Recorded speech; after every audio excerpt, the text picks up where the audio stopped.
Yeah, so hello guys, this is how you can use this digital clamp meter.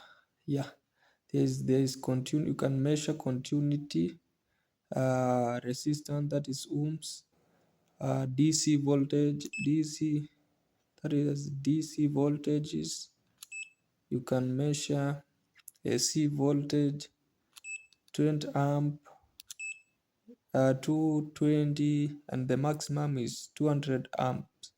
So you can also use this clamp here, yeah, to measure the flow of current in a circuit. Yeah, it's best to use, is uh, more recommendable. You can use this one, and it will help a lot. Yeah, in case of short circuit and so many other things that you can use to measure. You can use to measure diodes. You can use to measure everything in electricity. Is most and affordable stuff you can use. So thank you guys for your time.